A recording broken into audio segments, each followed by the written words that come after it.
Pour en revenir à votre question sur la notion d'impôt indirect, on peut définir celle-ci comme l'ensemble des catégories d'impôts qui, suivant une classification administrative, frappent de manière indirecte le revenu du contribuable au moment où il est dépensé ou utilisé. Donc c'est une définition simple de la notion d'impôt indirect. Oui, il y a effectivement une différenciation entre les impôts directs et les impôts indirects. Tout simplement, les impôts directs frappent le revenu du contribuable de façon directe, comme on le dit.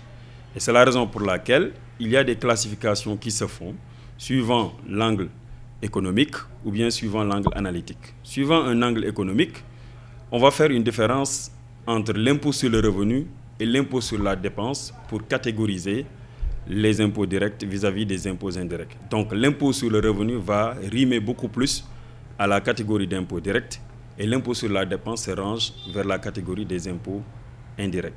Maintenant, suivant une classification analytique, on peut faire une différence entre ce qu'on appelle l'impôt personnel et l'impôt réel. Donc disons que l'impôt direct va coller beaucoup plus à la personne par rapport à ses gains, alors que l'impôt indirect colle au revenu qui est dépensé, c'est-à-dire l'objet qui est visé. C'est un peu ça la différence entre les deux catégories.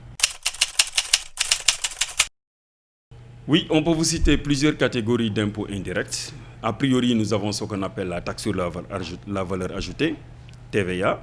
Nous avons également la taxe sur les activités financières, TAF, et également les taxes spécifiques.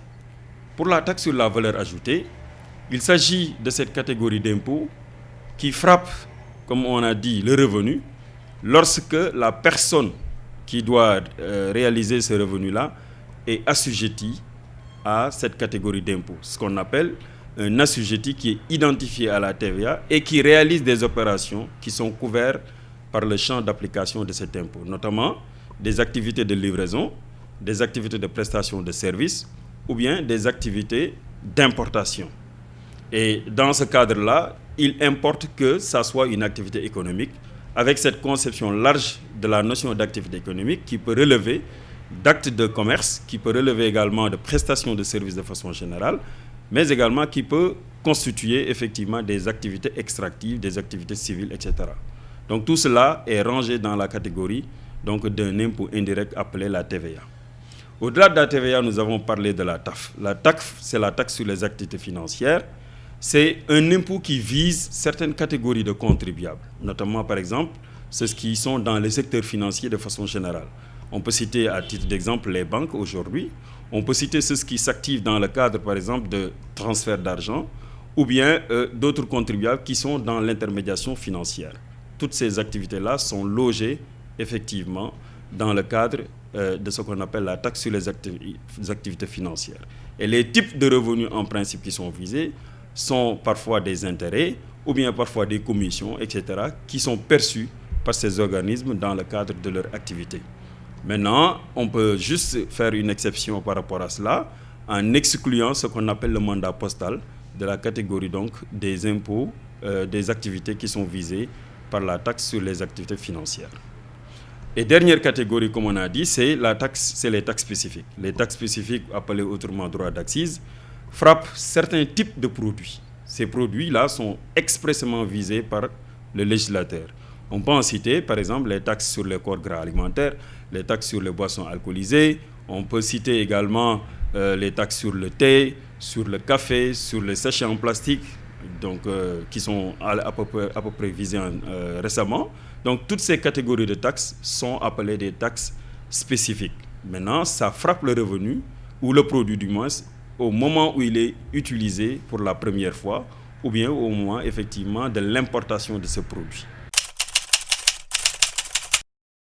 Alors, ceux qui doivent payer ces impôts, ce sont les contribuables qui sont assujettis à ces impôts-là. Parce que dans le cas d'un impôt, on définit l'impôt par rapport à un champ d'application. Le champ d'application, c'est véritablement le domaine qui régit les personnes qui sont soumises à certaines catégories d'impôts. Et donc, ces personnes-là, aujourd'hui, il y a lieu de faire une différenciation selon que le contribuable réalise un chiffre d'affaires qui est supérieur ou égal à 100 millions. Dans ce cas, on parle de ceux qui relèvent du régime du réel normal, et les contribuables qui relèvent d'un autre régime appelé régime du réel simplifié, c'est-à-dire lorsqu'ils réalisent un chiffre d'affaires annuel, toute taxe comprise, qui est inférieur à 100 millions. Et juste, il y a une exception pour cette catégorie, lorsqu'il s'agit d'une personne physique cette fois-ci, cette personne physique ne réalisant pas un chiffre d'affaires dépassant 50 millions, cette personne va relever de ce qu'on appelle la CGU, c'est-à-dire la contribution globale unique.